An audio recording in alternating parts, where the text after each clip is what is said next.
राजेश खन्ना जी की एक मूवी पे बात करते हैं। वैसे तो काफ़ी सारी मूवीज़ थी।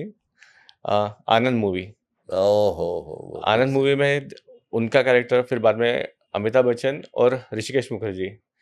तो इन तीनों की केमिस्ट्री कैसी थी? ऋषिकेश मुखर्जी मेरे फ़ेवरेट डायरेक्टर है। 5-10 फ़ेवरेट डायरेक्टर गिनूँगा ना तो ऋषिकेश मुखर्जी का नाम तो ज़रूर आएगा। तो उन्होंने एक बार जया बच्चन मुझे उनको इंट्रोड्यूस कर रही थी ऋषिकेश मुखर्जी से कि ये बोला, "अरे! इस बच्चे को मैं जानता हूँ। ये मेरी पिक्चर देख के बहुत रोता है, ख़ास करके आनंद में तो बहुत रोया था ये।" तो ये मैंने कॉलम में लिखा था। अमिताभ बच्चन ने मुझसे एक बार कहा था, क्या I became famous because I work with Rajesh Khanna, of course he was being modest. कि आनंद आनंद के टाइम की बात करते हैं, बाद के नहीं। बोल रहा था उस वक़्त मैं इसलिए लोग बोलते हैं, "अच्छा तुम राजेश खन्ना के साथ काम करते हो?"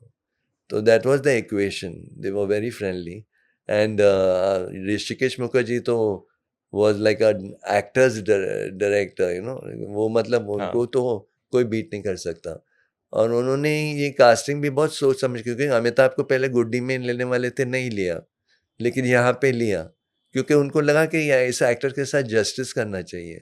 ये इतना बढ़िया एक्टर है अमिताभ बच्चन। तो अमिताभ, राजेश खन्ना और उन्होंने बाद में भी एक फ़िल्म बनाई नमक हराम। हुँ। उसमें भी बहुत तीनों का रैपो बहुत ही अच्छा था।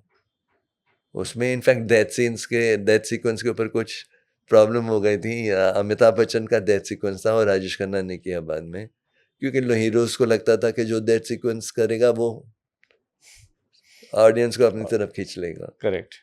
तो बट उस फ़िल्म के दौरान उनका रेपो बहुत अच्छा था तीनों का। बाद में भी, उसके बाद क्योंकि नमक हराम देखने के बाद राजेश खन्ना ने जब प्रीव्यू देखा, प्रीव्यू शोज़ होते हैं ना, ट्रायल शोज़, हुँ, हुँ। तो उन्होंने प्रीव्यू शो देखा और ऋषिदा को बोला, ऋषिदा अब ये है नंबर 1, अब इसको कोई नहीं रोक सकता। तो उनको पहले से ही अनुमान हो गया था, एक आइडिया आ गई थी कि अब ये इसको इसको बीट करना मुश्किल हो जाए। इसलिए उसके बाद कभी उन तीनों ने काम नहीं किया साथ में, ऋषिकेश मुखर्जी, राजेश खन्ना और अमिताभ।